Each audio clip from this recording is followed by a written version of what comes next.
जय।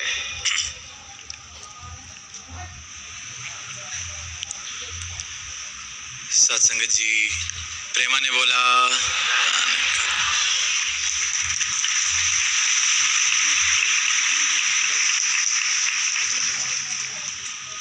आज महाराष्ट्र के 57वें वार्षिक समागम का ये दूसरा दिन, और जब से सदगुरु माता जी ने पिछले वर्ष ये इशारा दिया कि अगला महाराष्ट्र का समागम नागपुर की धरती पर होगा, तब से ही जिस प्रकार से उत्साह यहाँ के संतों का हमेशा ही एक मिसाल दी जाती है महाराष्ट्र के संतों की, कि किस तरह जज्बा है सेवा का, भक्ति का, प्रेम का। तो बखूबी यहाँ भी नागपुर में वैसा ही जज्बा, वैसा ही उत्साह, वैसा ही हर्ष, एक वैसा ही उत्सव हम सब अपनी आंखों के सामने देख रहे हैं। और बहुत ही सौभाग्य है कि इसका भाग बनने का अवसर हम सबको मिला। संतों ने अपनी वाणी से, चाहे गा के चाहे कह के, सुकून अंतर मन का, द पीस विद इन, स्थिरता, परमात्मा, निरंकार, इन सब के ऊपर अनेकों भाव साझे किए।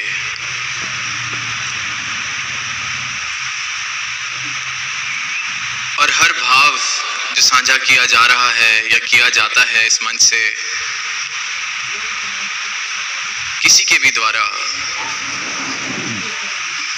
बड़े बुजुर्ग, नौजवान, बाल संत, किसी के भी द्वारा कोई भी भाव अगर यहाँ रखा जाता है तो वो उसके पीछे सिर्फ और सिर्फ जो नियत है वो यही होती है कि ये जो राम रतन धन मेरे जीवन में आया, मैं संसार में आवाज दे सकूं कि आप सब भी इसी राम रतन धन को प्राप्त कर सकते हैं।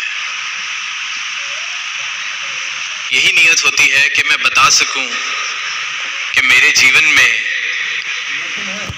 जो करामात मेरे सतगुरु ने की है वो आप सबके जीवन में भी हो सकती है। कि मेरा सतगुरु किसी एक दो के लिए नहीं, पर इस पूरे संसार के लिए आया है। मैं ये आवाज़ दे सकूं और अपने जीवन से, अपनी इस बात से, अपने अनुभव से हर एक महापुरुष खुद को एक प्रमाण की तरह, एक सबूत की तरह दर्शाते हैं कि किसी और की बात नहीं, किसी और धर्म ग्रंथ की बात नहीं, किसी और के जिए हुए की बात नहीं, अपनी आप कही, अपनी आप बीती, घट घट में इस राम के संग रह के जो मैं जीवन जी रहा हूँ, उसी की कहानी आपको बता रहा हूँ। और फिर जब वो अपनी वाणी में किसी संत की वाणी का सहारा लेते हैं, किसी वेद ग्रंथ का सहारा लेते हैं, तो वो यही बता रहे हैं कि जो उसमें लिखा है बखूबी मैं भी जी के कह रहा हूँ, कि मैं मिला के देख चुका हूँ। बात बिल्कुल सटीक है, उन्होंने भी जी के कहा और आज मैं भी जी के कह पा रहा हूँ कि ये सत्य जीवन में आया है। और ये सत्य जीवन में आया है, ये परमात्मा जीवन में आया है, तो जीवन में मुझे प्रेम क्या है, सुकून क्या है, इसका कुछ बोध होना शुरू हुआ है। सदगुरु माता जी ने कल अपने प्रवचनों में रिपब्लिक डे के अवसर पर कॉन्स्टिट्यूशन की बात करते हुए कहा कि देश का तो संविधान आज के दिन लागू हुआ, इसको रिपब्लिक डे की तरह सेलिब्रेट किया जाता है, पर अगर एक मानवता का संविधान भी बनाया जाए और हर एक मानव, हर एक इंसान उस मानवता के संविधान को अपने जीवन का आधार बना ले। Sadhguru Mataji mentioned in her discourse yesterday that we are observing Republic Day today. We are observing the day when the Constitution of India came into being, was adopted.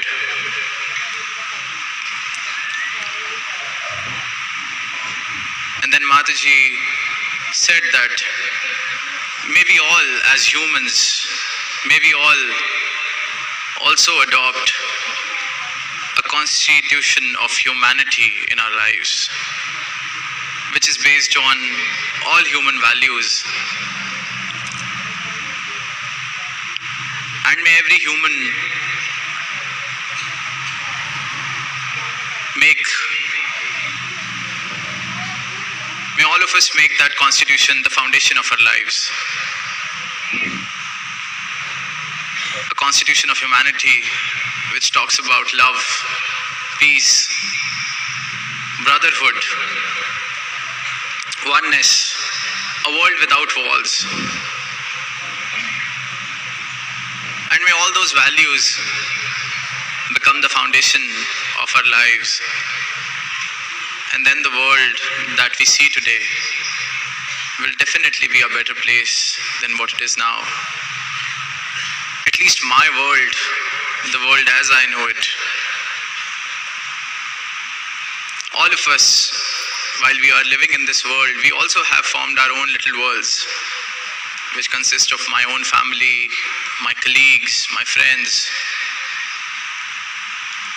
And if I start practicing this constitution of humanity, which is based on these values, at least my own world will be a much better place for me and for everyone who resides in it with me.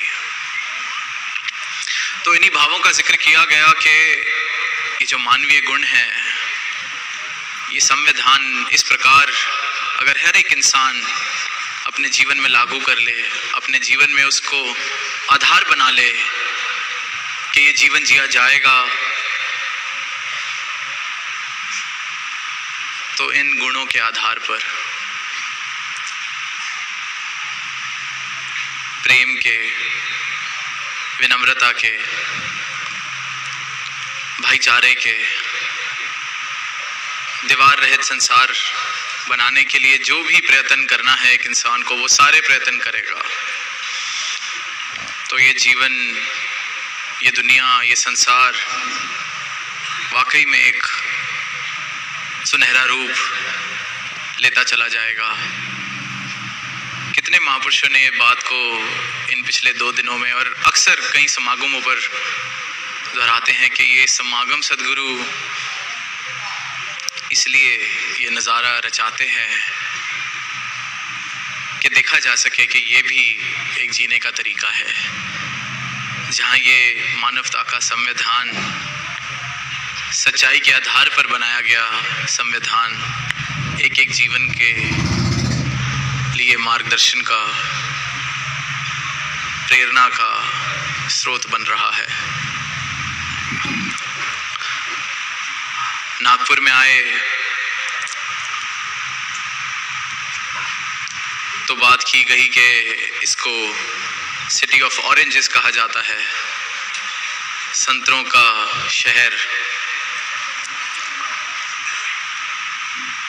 तो दास ने अभी यहाँ पहुँचने के बाद संतरा खाया तो नहीं, पर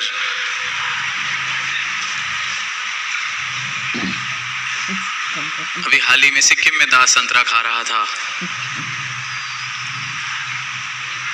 तो जब यहाँ पहुँचे सिटी ऑफ ऑरेंजेस, सुना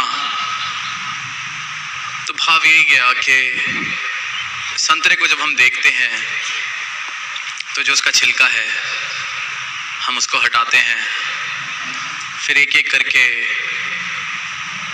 उस संतरे की फाड़ी को खाया जाता है, उसका रस, उसका हम आनंद लेते हैं और फिर उस छिलके को फेंक दिया जाता है और कुछ नहीं रह जाता। तो भाव यही जा रहा था कि इसी प्रकार हमारा शरीर, जो ये स्थूल एक अस्तित्व हमने अपना समझा हुआ है, ये उस छिलके के समान है। जब ये ब्रह्म ज्ञान जीवन में आता है तो पता चलता है कि ये स्थूल शरीर मैं नहीं हूँ, I am not this body. और इस बात से हम राब्ता भी कर लेते हैं, मान भी जाते हैं कि हाँ, ये शरीर ने तो जाना है तो वाकई ये शरीर मैं नहीं हूँ। तो ये पहला छिलका उस संतरे का उतरता है, फिर वो जितनी फाड़ियाँ हैं अंदर, वो सारे मेरे मन के जितने भ्रम हैं, अहंकार का कारण, भ्रम का कारण, दूरी का कारण, वैर का कारण, ईर्ष्या का कारण जो बनते हैं, फिर सद्गुरु अपनी कृपा से एक एक करके उनको भी हटाता चला जाता है। और फिर जब सब कुछ हट जाता है, जब सारे संतरों की फाड़ियाँ खाली जाती हैं, तो जो बचता है वही सुकून है और वही इन्होंने हमें हमारे जीवन में दिया है।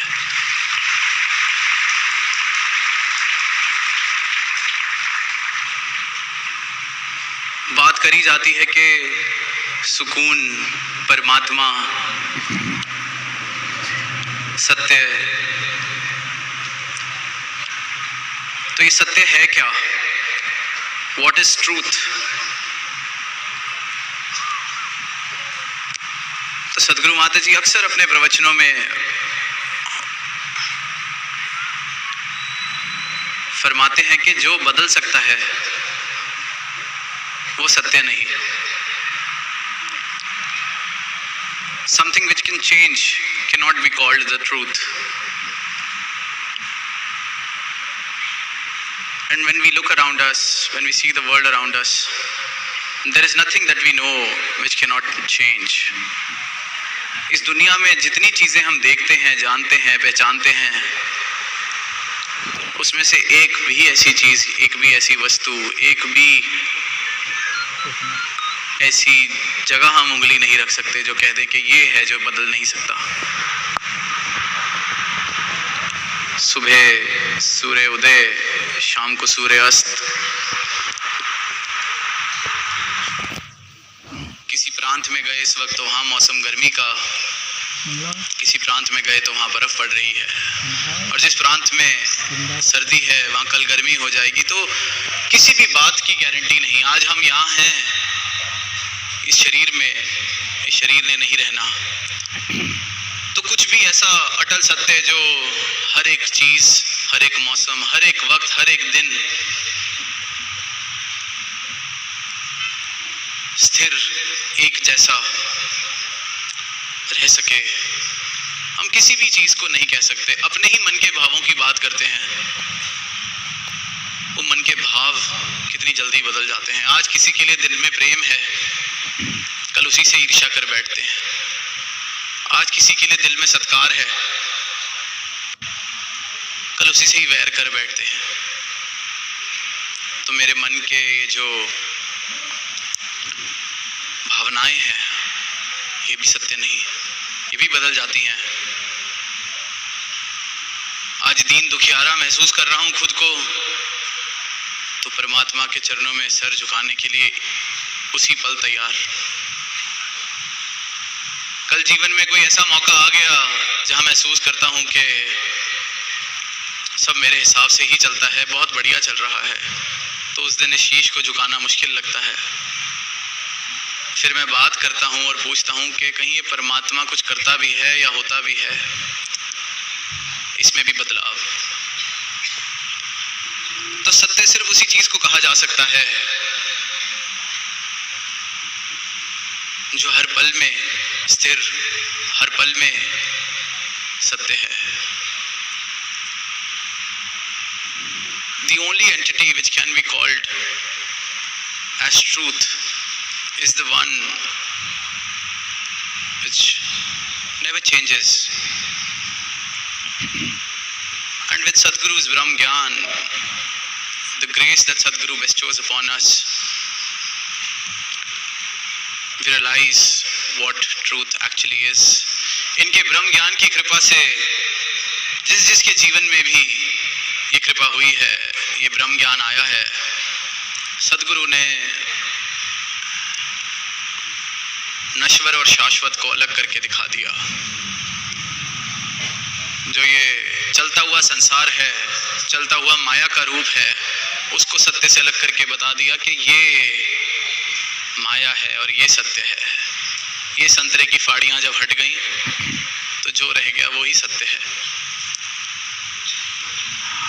और इस सत्य को ही प्राप्त करने के बाद जीवन में सुकून आ सकता है। और सुकून की परम अवस्था ही परमात्मा है, क्योंकि सत्य ही परमात्मा है, परमात्मा ही सत्य है और परमात्मा ही सुकून है। उससे पहले हम जितनी ही कोशिश कर लें, जितने प्रयास कर लें, जितने हाथ पैर मार लें, कुछ देर के लिए शांत हो सकते हैं, पर फिर कोई लहर उठती है, फिर कोई ऐसी बात होती है।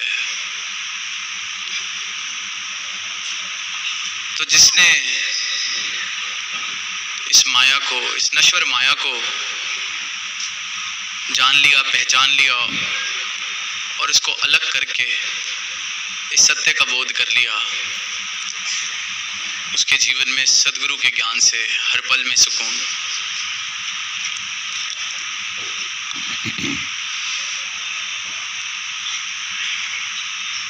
सदगुरु माता जी ने कल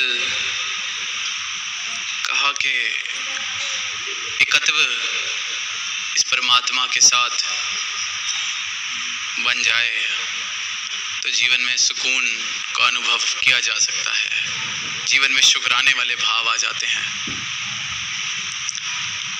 हम कितनी बार उन पंक्तियों को सुनते भी हैं, दोहराते भी हैं कि एक अल्लाह जाना, एक अल्लाह माना, एक को जानो, एक को मानो, एक हो जाओ।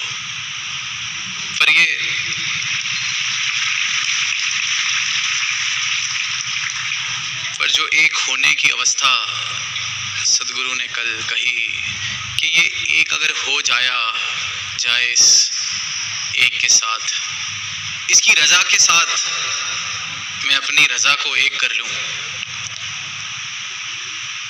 तो जीवन में सुकून शामिल होना शुरू हो जाता है। इसकी रजा में और मेरी रजा में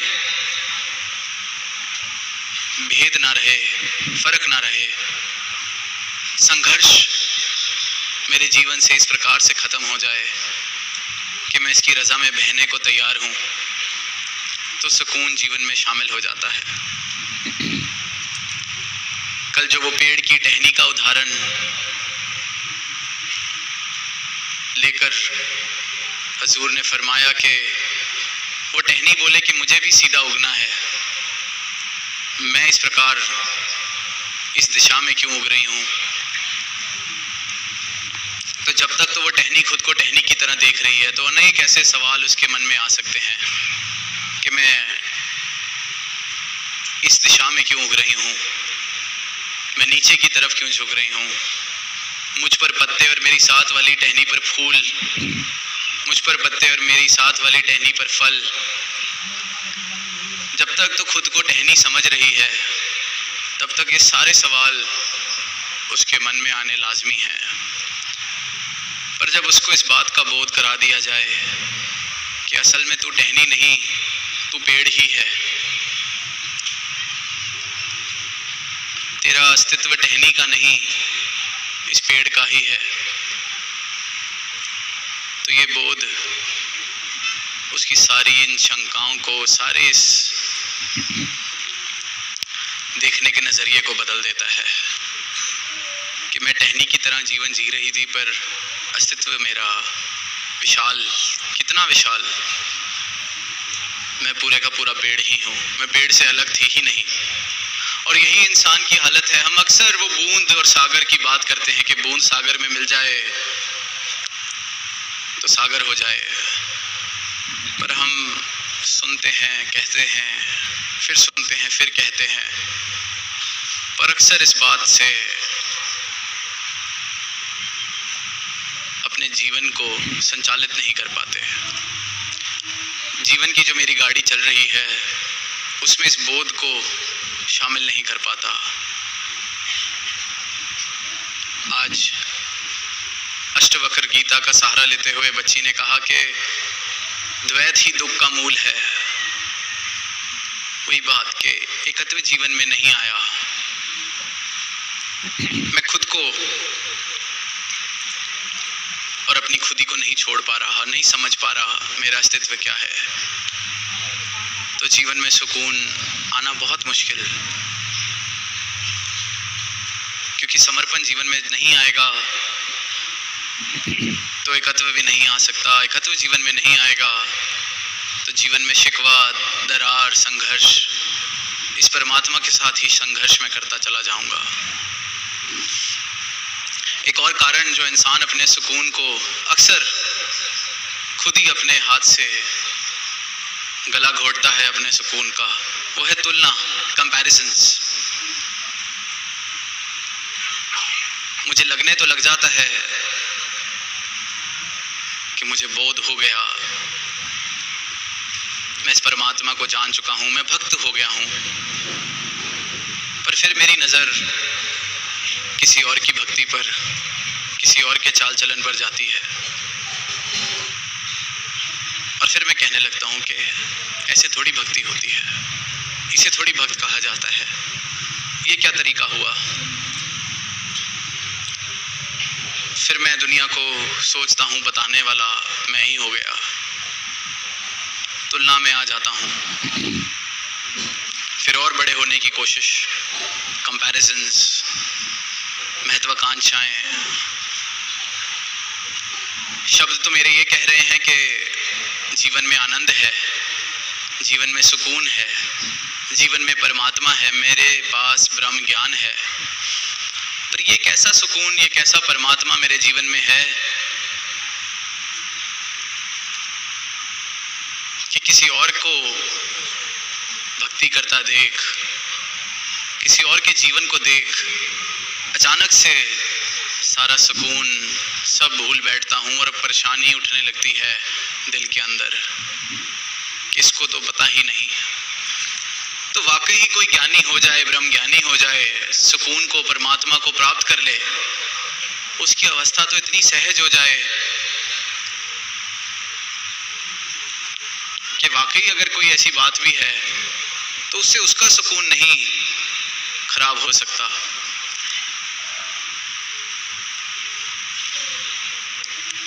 ऐसे ही राजा जनक के जीवन के बारे में जब पढ़ते हैं तो एक कहानी आती है कि एक बहुत विद्वान, बहुत ज्ञानी किसी दूसरे राज्य में रहते थे। जब उनको पता चला कि राजा जनक की बात उन तक पहुंची कि कोई भक्त है, कोई इस तत्व का ज्ञानी है, पर वैसे वो राजा है, राजा जनक, बहुत ही स्तुति उनकी की जाती, उनके स्वभाव को देख के, उनके समर्पण को देख के अपने गुरु की तरफ। तो जब ये खबर उस विद्वान ज्ञानी व्यक्ति के पास पहुंचती है तो वो सीधा ही ये कहता है कि एक राजा कैसे भक्त हो सकता है। सारा समय, पूरा का पूरा दिन माया में, अपने राज्य में, महल माड़ियों में, सोने चांदी, इतनी बड़ी फौज, ऐसा इंसान भी कोई ज्ञानी कहाँ, भक्त कहाँ, परमात्मा का ऐसे इंसान को क्या पता चल सकता है। ये तो हम जैसे फकीरों को ही पता चल सकता है जो सादा जीवन जी रहे हैं। देखो कितने साधारण मैं कपड़े पहनता हूँ, कितना साधारण मेरा जीवन है। मैं मिलना चाहूँगा, उसको बताना चाहूँगा कि तेरे को गलत फहमी हो गई है राजा जनक, तू भक्त नहीं, तू कोई ज्ञानी नहीं। तो इसी उद्देश्य के साथ, इसी नियत के साथ वो राजा जनक के राज्य में पहुंचते हैं। और बड़ी प्रसिद्ध कहानी शायद आप सबने सुनी होगी। तो राजा जनक बड़े ही हलीमी के साथ उनका स्वागत करते हैं और वो उनसे जब मिलने का समय मांगते हैं तो राजा जनक उनको समय भी देते हैं और वो अपने भाव राजा जनक के आगे रखते हैं कि आप कैसे खुद को ज्ञानी कह सकते हैं, खुद को ब्रह्म ज्ञानी आप कैसे कह सकते हैं, इतने बड़े राज्य में रहते हैं, खुद को राजा कहते हैं, इतनी माया। वही सब अपनी बात कि परमात्मा तो फकीरी में है, परमात्मा तो इस तरह का जीवन जीने में है, त्याग में है, त्याग करके जीवन जियो। तो राजा जनक बड़े ही शांत भाव से सब कुछ सुनते हैं और फिर कहते हैं चलो अब हम कल सुबह मिलते हैं। सुबह महल के साथ ही एक जो नदी बह रही है वहाँ कहते हैं कि आइए हम स्नान के लिए चलते हैं। और जैसे ही दोनों स्नान कर रहे होते हैं तो जो महल का हिस्सा बिल्कुल नदी के किनारे होता है वहाँ आग लग जाती है। पर राजा जनक बड़े ही सहज स्वभाव से स्नान करते रहते हैं और वो जो विद्वान महात्मा, ज्ञानी महात्मा, वो परेशान होकर कहते हैं कि तुम देखते नहीं कि यहाँ आग लग गई है, इतने सहज कैसे बैठे हो, इस समय भी महल जल जाएगा। तो राजा जनक बड़े ही सहज भाव से अपना स्नान उसमें लगे हैं। पर वो जो पंडित, वो जो ज्ञानी, वो जो विद्वान महात्मा, वो दौड़ कर जाता है और वहाँ अपना धोती कुर्ता जो पड़ा है उस ज़मीन पर वो उठाता है कि मेरी धोती और कुर्ता जल जाएगी, तेरे को अपने महल की नहीं पड़ी। तो राजा जनक हंस के बाद में बस इतनी सी बात कहते हैं कि वो आग भी मैंने लगवाई थी, क्योंकि बात इस बात में नहीं कि किसके पास कितना है, जिसके पास जो है और जो नहीं है उस इंसान का उसके प्रति नज़रिया कैसा है। क्या मिट्टी को मिट्टी समझता है या अभी भी उसको सब कुछ समझता है? जिसको ये बोध हो गया कि ये माया है, नश्वर है, मिट्टी है, फिर मिट्टी के चाहे ढेर लगे हों आसपास या सिर्फ एक पोटली में मिट्टी हो तो क्या फर्क। तो राजा जनक ने कहा कि मेरे गुरु ने जो मुझे ज्ञान दिया है उससे तो मैं यही सीखा हूँ और यही सत्य है कि मिट्टी के चाहे महल हों, मिट्टी के जो मर्जी हो, जितना मर्जी हो, मेरा रस उसमें से खत्म हो चुका है, पर आपका अपने धोती कुर्ते में से रस अभी खत्म नहीं हुआ था।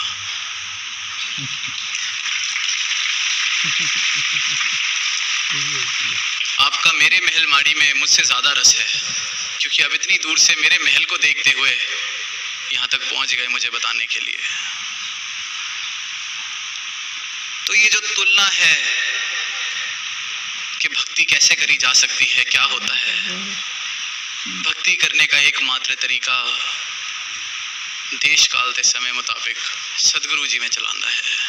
वक्त का पैगंबर, वक्त का सदगुरु जो कह दे उसको अपने जीवन में लागू कर लेना, वैसे ही अपना जीवन जी लेना भक्ति है, वही समर्पण है।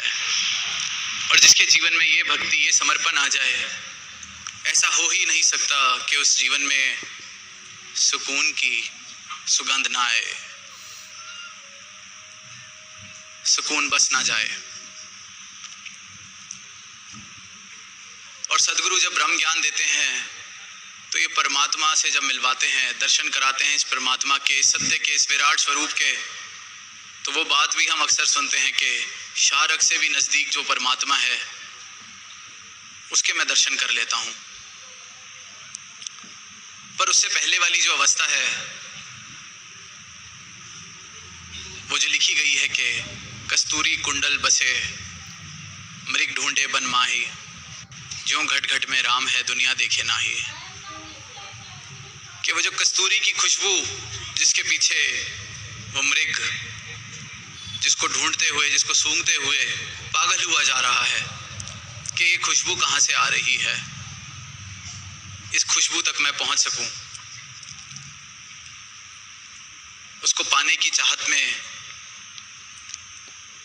जो एक दीवानापन सा उसके अंदर के दौड़े जा रहा है पूरे वन में, पर वैसे वो खुशबू उसकी अपनी नाभि से कस्तूरी कुंडल बसे। तो इंसान भी अनेकों तरीके के सवालों के जवाब ढूंढ रहा है, अनेकों तरीकों की बातों में फंसा हुआ है। खुद की तरह तरीके की जो, चाहे वो बुद्धि की शांति के लिए उसको कुछ चाहिए, चाहे मन की शांति के लिए कुछ चाहिए, चाहे धन, चाहे कुछ भी, इसको ढूंढ रहा है कि कोई सुकून से मैं अपना जीवन जी सकूं। तो वो सुकून सद्गुरु जब अपना ब्रह्म ज्ञान देते हैं तो पता चलता है कि कस्तूरी कुंडल बसे। ये तो हर पल मेरी अपनी सच्चाई से मैं वंचित था, अपनी सच्चाई का मुझे बोध नहीं था। अपनी सच्चाई को जान लिया कि मैं हूँ कौन, मैं क्या हूँ, तो सुकून उसी पल मेरे जीवन में शामिल। तो वही बात जो एग्जीबिशन में भी देखने को मिली कि नागपुर को 0 माइल कहा जाता है, कि ये माइलस्टोन है जिसको 0 माइल की तरह, कि यहीं से सब सेंटर पॉइंट की तरह। तो अपने जीवन में भी जब 0 माइल पे पहुंच गए, इधर उधर दौड़ना छोड़ दिया, तो 0 माइल पे सुकून मिल जाता है। और 0 माइल की पहचान और उस तक पहुंचाने के लिए सद्गुरु की अनुकंपा, सद्गुरु की कृपा और सद्गुरु के चरणों में समर्पण, कि 0 माइल आपने जो दिखाया है तो मैं 0 बनकर 0 माइल पर रह सकूं। सुनने में युगों युगों से संतों ने यही एक संदेश दोहराया है, पीरों ने, पैगंबरों ने, महाराष्ट्र के संतों का हम जिक्र सुनते हैं, उन्होंने भी यही एक बात, सुकून, समर्पण, भक्ति, एक ही बात युगों युगों से ज्यों की त्यों मानव तक पहुंचाई जाती है। और जब सुनते हैं तो लगता है कि इतनी साधारण, इतनी सिंपल। तो दास अक्सर एक बात कहता है कि truth is always simple, it is the simplest of things in life. सत्य बहुत साधारण है, और जो साधारण है वही सत्य है और वही परमात्मा है। उसको कॉम्प्लिकेट, उसको मुश्किल इंसान ने खुद बना रखा है, खुद को सत्य से दूर ले जाकर। Man is living so far away from the truth,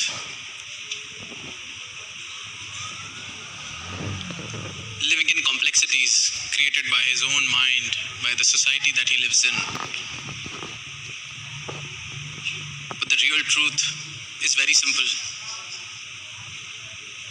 And although it is very simple, still it is the most difficult thing to understand and live. चाहे सत्य जितना भी सरल और साधारण है, उतना ही मुश्किल इसको अपने जीवन में उतारना, उतना ही मुश्किल इसको जीना। और इसी मुश्किल को हल सतगुरु कर देते हैं। हर मुश्किल दा हल सतगुरु है। कल भी सतगुरु सी, आज भी सतगुरु है। एक एक मुश्किल, इतनी साधारण सी बात को मनुष्य ने अपने लिए इतना कॉम्प्लिकेट, इतना मुश्किल कर लिया है। खुद उलझ के बैठ गया है अपने बनाए हुए जाल में। मकड़ी जैसा हाल है। उसको लग रहा है कि मैं बहुत सुंदर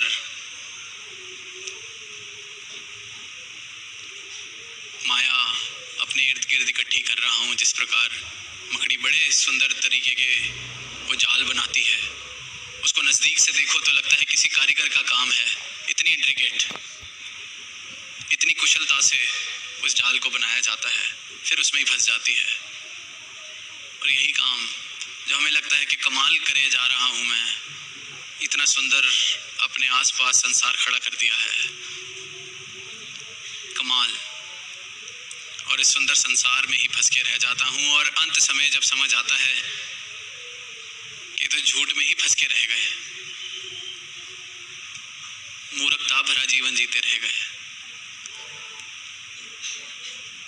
सत्य तो इंतज़ार कर रहा था कि मैं अपनी आंखें खोलूं उसकी तरफ। कल फरमाया सच्चे पातशाह ने कि जब जागो तभी सवेरा। इस बात को हम सुनते हैं फिल्मों में, बातों में, किताबों में। किसी भी काम के लिए कुछ भी करना हो तो जब इंसान जाग जाए तभी सवेरा। और फिर कहा कि ये परमात्मा का सवेरा तो हर पल चढ़ा हुआ है। किसी चीज़ की देरी है या इंतज़ार है तो अपनी आँख खोलने की। तो ये परमात्मा का सूर्य उदय जो कभी अस्त नहीं होता, हमेशा चढ़ा हुआ है। बस रास्ते से धुंध को हमें हटाना है, और वह धुंध अपना ये जो माया रूपी चश्मा है उसको उतार के, ये जो आँख मैंने बंद की हुई है इस सत्य के सूर्य की तरफ, उसको बंद करके, उसको खोल के इसको प्राप्त किया जा सकता है। तो अंत में दास यही अरदास करेगा कि जो सदगुरु का ब्रह्म ज्ञान बहुत ही सहज में हम सबके जीवन में, हम सबकी झोली में आया है, ये हम सबके जीवन में भी उतने सहज में आ सके। और ये जो सुंदर रूप, भव्य नज़ारा महाराष्ट्र के समागम का नागपुर में बना है, तो सभी संतों को, सभी महात्माओं को इसकी बहुत बहुत मुबारक।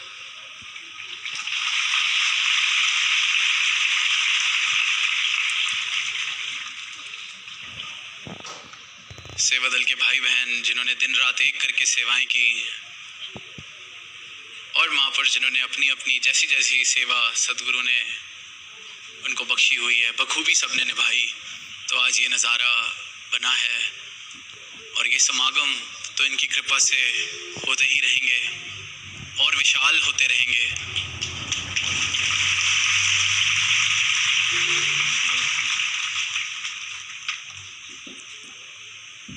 पर हमारे जीवन में भी हमारी रूह का इस परमात्मा